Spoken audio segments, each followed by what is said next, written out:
BBC বাংলার সান্ধ্য অধিবেশন প্রবাহতে আপনাদের স্বাগত। আজ আপনাদের সাথে লন্ডন স্টুডিও থেকে আছি মানসী বড়ুয়া। বাংলাদেশের সর্বশেষ গুরুত্বপূর্ণ আপডেট সংবাদে আপনাকে স্বাগত। শুরুতেই সংবাদ শিরোনাম, পরে বিস্তারিত। প্রথমে জানাবো আমাদের হাতে থাকা সর্বশেষ গুরুত্বপূর্ণ সবথেকে তাজা আপডেট সংবাদ। জনগণ রায় দিলে দেশকে 5 বছরেই দারিদ্র্যমুক্ত করা সম্ভব বললেন ডাক্তার শফিকুর রহমান। জনগণ সত্যের পক্ষে রায় দিলে 5 বছরের মধ্যেই দেশকে ক্ষুধা ও দারিদ্র্যমুক্ত করা সহ ইতিবাচক পরিবর্তন করা সম্ভব বলে মন্তব্য করেছেন বাংলাদেশ জামাত ইসলামের আমির ডাক্তার শফিকুর রহমান। আজ রাজধানীতে একটি মিলনায়তনে কাফরুল পশ্চিম থানা জামাত আয়োজিত সুধী সমাবেশে প্রধান অতিথির বক্তব্যে তিনি এসব কথা বলেছেন। এরপর জানাবো শিক্ষার্থীদের যে কোনো চা পাওয়াকে সবার আগে গুরুত্ব দিয়ে কাজ করব বলেন জাকসুর নবনির্বাচিত ভিপি জিতু। জাকসুর নবনির্বাচিত এই ভিপি বলেন, শিক্ষার্থীরা আমার উপর যে ভরসা রেখেছেন সেই জায়গা থেকে আমি অবশ্যই শিক্ষার্থীদের চাওয়া পাওয়ার বিষয়ে গুরুত্ব দিয়ে সবসময় কাজ করার চেষ্টা করব। এদিকে সংসদীয় আসন পুনর্বহালের দাবিতে বাগেরহাটে চলছে অফিস আদালত চত্বরে অবরোধ কর্মসূচি। বাগেরহাট ৩ রামপাল মংলা নিয়ে গঠিত সংসদীয় আসন ফিরে পাওয়ার দাবিতে জেলায় চলছে অফিস আদালত অবরোধ কর্মসূচি। সকাল থেকেই আন্দোলনকারীরা জেলা প্রশাসক ও নির্বাচন অফিসের প্রধান ফটক আটকে দিয়েছে। এ সময় কর্মকর্তা কর্মচারীদের অফিসে ঢুকতে বাধা দেওয়া হচ্ছে। এবারে জানাবো পাবনায় সকাল সন্ধ্যা হরতাল, আজ সড়ক নৌপথ অবরোধের ঘোষণা। পাবনা ১ ও পাবনা ২ আসনের সীমানা পুনর্বিন্যাসের সিদ্ধান্তের প্রতিবাদে উত্তাল হয়ে উঠেছে পাবনার বেড়া উপজেলা। এই সিদ্ধান্তের বিরুদ্ধে সর্বদলীয় সংগ্রাম কমিটি আজ উপজেলায় সকাল সন্ধ্যা হরতাল এবং সড়ক নৌপথ অবরোধের ঘোষণা দিয়েছেন।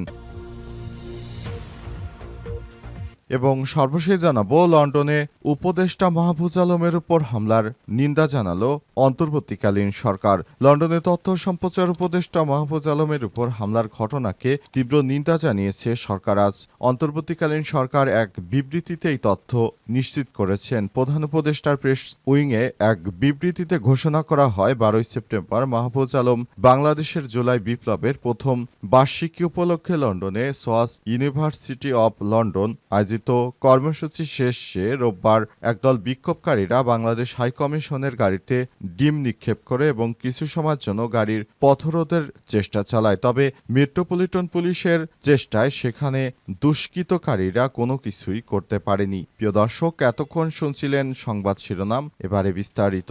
তবে তার আগে বন্ধুরা অনুরোধ থাকবে এই সংবাদটিতে একটি লাইক দিন।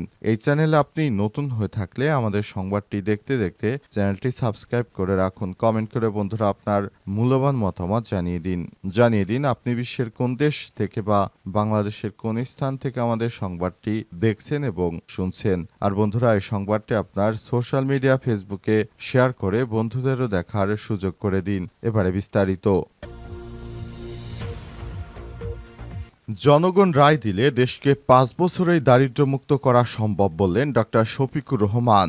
জনগণ সত্যের পক্ষে রায় দিলে মাত্র 5 বছরেই দেশকে ক্ষুধা ও দারিদ্র্যমুক্ত করা সহ ইতিবাচক পরিবর্তন করা সম্ভব বলে মনে করছে বাংলাদেশ জামাত ইসলামের আমির ডাক্তার শফিকুর রহমান। আজ রাজধানীর একটি মিলনায়তনে কাফরুল পশ্চিম থানা জামাত আয়োজিত সুধী সমাবেশে প্রধান অতিথির বক্তব্যে তিনি এসব কথা বলেন। ডাক্তার শফিকুর রহমান বলেছেন, আমরা দেশকে বৈষম্যহীন, দুর্নীতি ও দুঃশাসন অপরাধমুক্ত একটি নতুন বাংলাদেশে পরিণত করার জন্য দীর্ঘ পরিসরে আন্দোলন করে যাচ্ছি। সমাজে শান্তি, ন্যায় বিচার প্রতিষ্ঠা আমাদের প্রধান লক্ষ্য। ধর্ম, বর্ণ, গোত্র নির্বিশেষে সব নাগরিক যাতে নিজের সাংবিধানিক অধিকার লাভ করতে পারে, আমরা সেই ধরনের একটি ইনসাফপূর্ণ সমাজ প্রতিষ্ঠা করতে বদ্ধপরিকর। তিনি আরো বলেন, আমরা এমন একটা সমাজ কায়েম করতে চাই যে সমাজে মানুষ শান্তিতে বসবাস করতে পারবে, মানুষের 4টি মৌলিক অধিকার রয়েছে তা নিশ্চিত থাকবে, যে সমাজে ধর্মের ভিত্তিতে কোনো বিভাজন থাকবে না। সর্বোপরি আমাদের লক্ষ্য হচ্ছে দেশে সুশিক্ষা সম্প্রসারণ করা। মূলত সুশিক্ষাই হতে পারে মানুষকে প্রকৃত মানুষে পরিণত করতে পারে। তাই চলমান শত শতাব্দীর চ্যালেঞ্জ মোকাবেলায় জাতিকে সুশিক্ষায় শিক্ষিত করার কোনো বিকল্প নেই। তিনি সুশিক্ষিত জাতি গঠন দলমত নির্বিশেষে সবাইকে ঐক্যবদ্ধ হওয়ার আহ্বান জানিয়েছেন বাংলাদেশ জামাত ইসলামের আমির। শিক্ষার্থীদের যে কোনো চাপাকে সবার আগে গুরুত্ব দিয়ে কাজ করব বললেন জাকসুর নবনির্বাচিত ভিপি জিতু।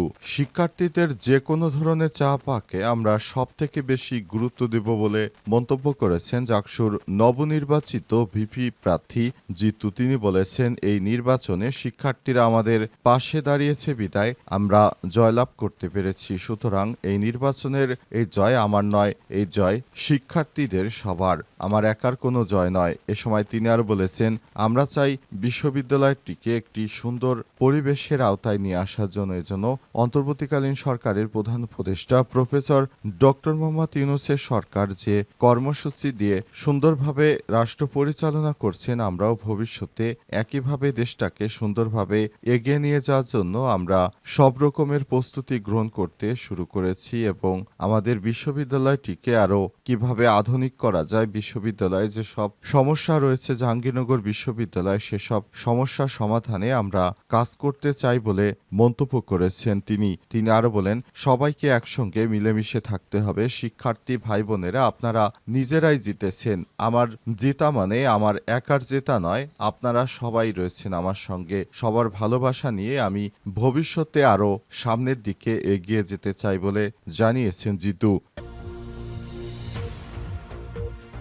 সংসদীয় আসন পুনর্বহালের দাবিতে বাগেরহাটে চলছে অফিস আদালত অবরোধ কর্মসূচি। বাগেরহাট ৩ রামপাল মংলা নিয়ে গঠিত সংসদীয় আসন ফিরে পাওয়ার দাবিতে জেলায় চলছে অফিস আদালত অবরোধ কর্মসূচি। রোববার ১৪ সেপ্টেম্বর সকাল থেকে আন্দোলনকারীরা জেলা প্রশাসক ও নির্বাচন অফিসারের প্রধান ফটক আটকে দিয়েছে। সময় কর্মকর্তা কর্মচারীদের অফিসে ঢুকতে বাধা দেওয়া হচ্ছে। গত ৪ সেপ্টেম্বর বাগেরহাটে যে ৩টি আসন ছিল তার একটি বিলুপ্ত করে নির্বাচন কমিশনার গেজেট প্রকাশ করে প্রতিবাদে হরতাল অবরোধ ও অফিস আদালত অবরোধ কর্মসূচি পালন করছেন সর্বদলীয় সম্মিলিত কমিটি। আসন ফিরে না দিলে আগামী সোম, মঙ্গল ও বুধবার হরতাল পালন করা হয়েছে। হরতাল ঘোষণা করা হয়েছে। সর্বদলীয় সম্মিলিত কমিটির যুগ্ম আহ্বায়ক ও জেলা বিএনপির সাবেক সভাপতি এম এ সালাম জানান, সকাল ৮টা থেকে বিকাল ৪টা পর্যন্ত জেলা অফিস আদালতে অবরোধ কর্মসূচি চলবে। তবে বাগেরহাট জেলা আইনশৃঙ্খলার মিটিং থাকায় বেলা ১১টা পর্যন্ত শুধু বাগেরহাটে কর্মসূচি পালন করা হবে। তবে অন্য উপজেলা সকাল ৮টা থেকে বিকাল ৪টা পর্যন্ত অফিস আদালত অবরোধ কর্মসূচি বহাল থাকবে। এছাড়াও আগামী সোম, মঙ্গল ও বুধবার জেলায় হরতালের আহ্বান করেছে। বাগেরহাট জেলায় তা শিথিল করে দোকানপাট খোলার সিদ্ধান্ত নেওয়া হয়েছে। তিনি আরও জানান, আসন দুর্গাপূজাকে সামনে রেখে সনাতন ধর্মের অনুসারীদের কথা বিবেচনা করে সিদ্ধান্ত নেওয়া হয়েছে। তবে নির্বাচন কমিশনার যদি তার সিদ্ধান্ত থেকে সরে না আসে, আগামীতে আরও কঠিন আন্দোলন করা হবে বলে জানিয়েছে তারা। পাবনায় সকাল সন্ধ্যা হরতাল, আজ সড়ক নৌপথ অবরোধের ঘোষণা। পাবনা ১ ও পাবনা ২ আসনে সীমানা পুনর্বিন্যাসের সিদ্ধান্তের প্রতিবাদে উত্তাল হয়ে উঠেছে পাবনার বেড়া উপজেলায়। সিদ্ধান্তের বিরুদ্ধে সর্বদলীয় সংগ্রাম কমিটি রোববার উপজেলায় সকাল সন্ধ্যা হরতাল পালনের ঘোষণা দিয়েছে।